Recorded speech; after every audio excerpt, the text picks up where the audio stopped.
Good morning and welcome to this Daily Devotional Today. This Bible study with me as we go through Acts, the Acts of the Apostles. We are here at the end of Stephen's sermon. He is preaching to the people who are about to murder him. And he is giving a defense for the gospel. He is giving an appeal to them to repent and believe. These are the very people that he has to fear for his life from. And yet he is still appealing to them, trying to win them over to Christ. Before we dive into this passage, let's have a time of prayer, a time of confession to make sure our hearts are right. Let's pray. Lord God, we recognize that you are holy and we are not. That you are holy without sin and that you do not tolerate evil. And yet, even though we may have temples to you, we may have your presence with us, Lord, we still flagrantly sin against you. So, Lord, we lift up those sins and those failings in confession to you now.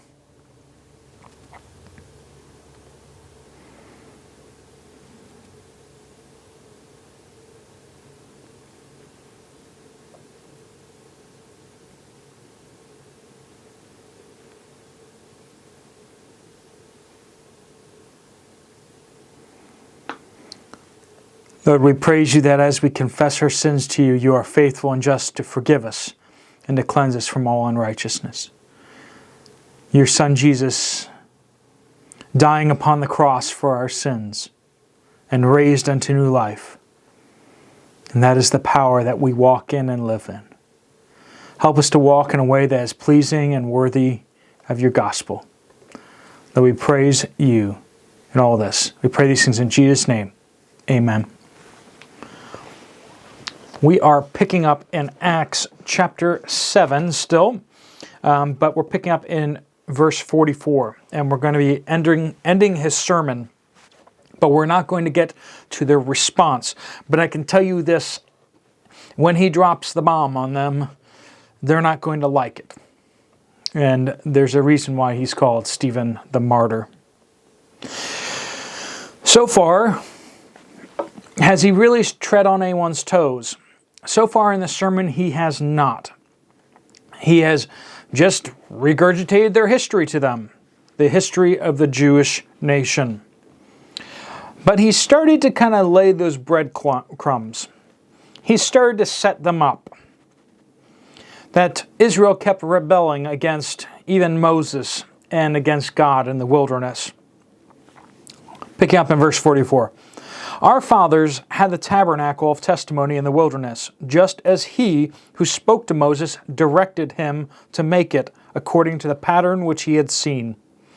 And having received it in their turn, our fathers brought it with Joshua upon dispossessing the nations whom God drove out before our fathers, as they went into the promised land, right? They brought the tabernacle with them. Until the time of David. David found favor in God's sight and asked that he might find a dwelling place for the God of Jacob. But it was Solomon who built a house for him. However, the Most High does not dwell in houses made by human hands, as the prophet says, "Heaven is my throne and earth is the footstool of my feet. What kind of house will you build for me, says the Lord? Or what place is there for my repose? Was it not my hand which made all these things?" So we have this conversation about the tabernacle and the temple, right?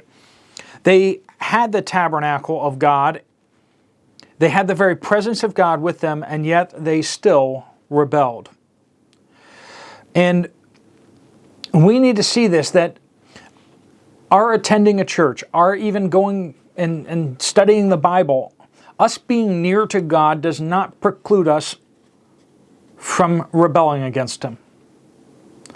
In fact, that's some of the worst things you can do, is to draw near to God and yet still rebel. Keep some things apart from God. Keep some things away from Him and still pretending to be in God's good graces. And that's what they did. They had the tabernacle, but yet they sinned. And God punished them repeatedly, repeatedly. He punished them like the nations around them were not punished, because their sin was not just sin done in darkness and in ignorance, but rather they knew better. And because of that, God's discipline came upon them rather harshly. And we need to be very careful about that too. That as we walk with God, as we are indwelt by the Holy Spirit, that we ought not walk in the darkness, even though we know what the light is like. So they then built the temple, right? David wanted to build the temple, but God said no. But Solomon was prepared for, and he did go ahead and build the temple. They built a temple, but yet they still lived in disobedience. They still rebelled against the prophets.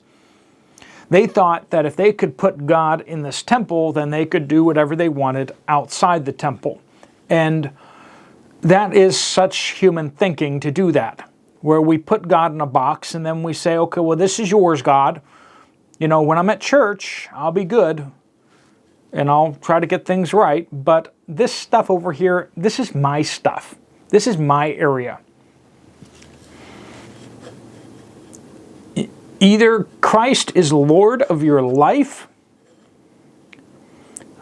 or nothing at all, because he does not exist as Lord of a box, and he will not accept a little box in your life. He will either claim complete control over you, or you're just lying. You're just lying about it. Now, I'm not saying that we don't struggle. I'm not saying we don't fall. I'm not saying that at times we don't try to retake portions of our lives and God has to discipline us and teach us again. But he is either Lord of your life, he's the ruler of everything, or you are. And if you are, there aren't promises. There aren't promises in the Word of God for you. And so that's why it's so serious that we as believers walk in obedience to him, not to earn our salvation, mind you, but to prove it. Do we really have it? How do you know you're saved? Well, if Jesus is Lord of your life, then it's pretty clear that you're saved. If Jesus is Lord of a box in your life, it's not very clear. It's not really clear. Perhaps he's in the process of cleaning you up. Perhaps it's all just a lie. You're just adding Jesus to your life. I'm not here to judge you. I'm here to help you ask the questions. The Bible says that we should examine ourselves to test to see if we are in the faith. And we should do that. We should not so flippantly say, oh, of course I am. Well, you're not living like it maybe, right? And all of us, if we're honest, have areas of our lives where we really struggle, and sometimes we fail. And that should bring up the question again, is Jesus really Lord of my life? Food for thought. So God cannot be, verse 49 through 50, we see once again that God cannot be contained by a box. He cannot be contained in walls or a building. They thought they could sin and worship God. And that's not how God is. The closer you come to God, the less sin is tolerated. Because in his presence, there is no sin tolerated. As we want to draw near God, I'm not saying you need to clean yourself up before you come. I'm saying when you come, you need to be prepared for him to clean you up. And you need to be saying, yes, Lord. Okay.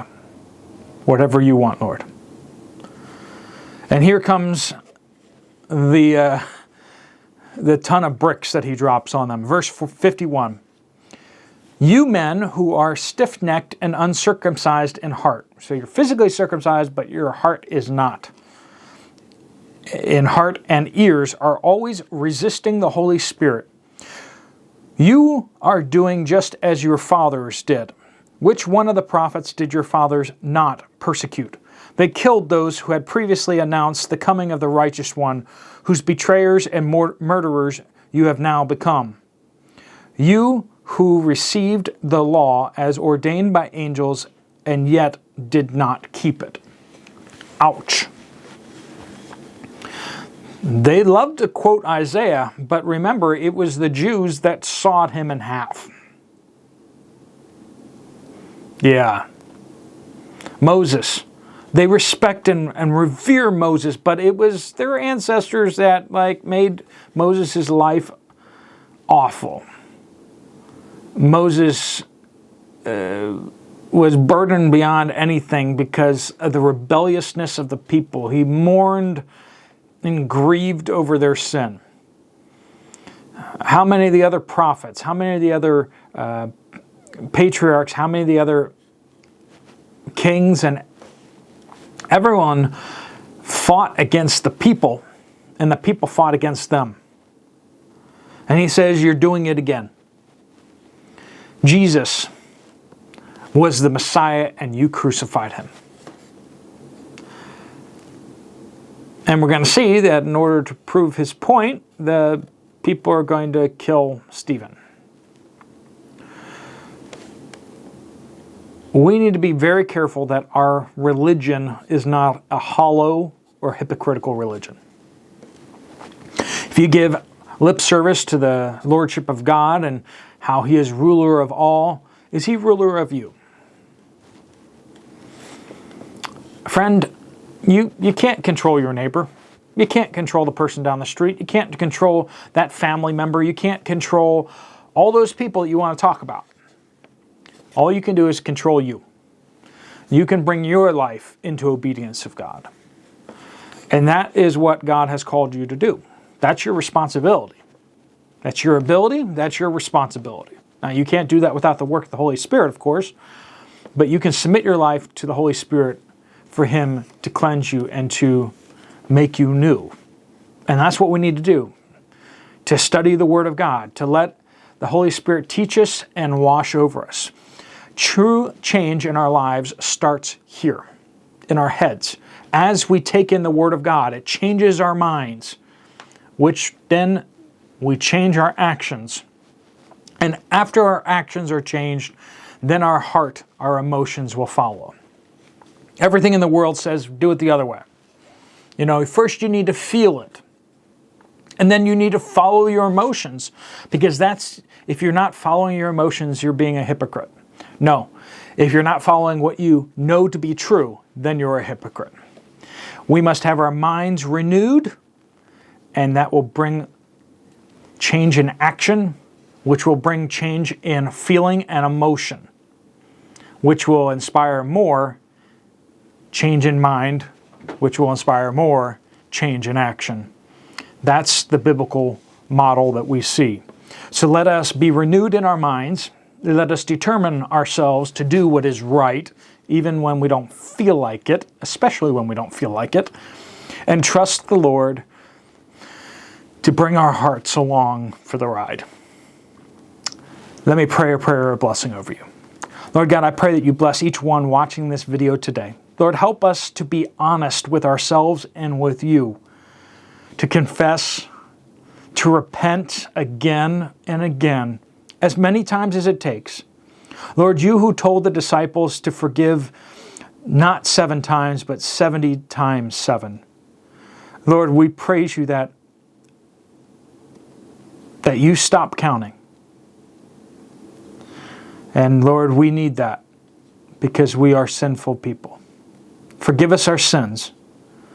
Help us to walk in the right way, Lord. Help us not to be like these Pharisees and Sadducees who were righteous in their own eyes. But Lord, help us to say that I'm not righteous, but Jesus is. And Jesus has saved me. Praise the Lord. I pray all these things in our Lord Jesus' name. Amen. Thanks so much for watching. If you have some time, you want to check out some other Bible studies, there's some right on the screen here. I'll see you over there, or I'll see you later. God bless you all.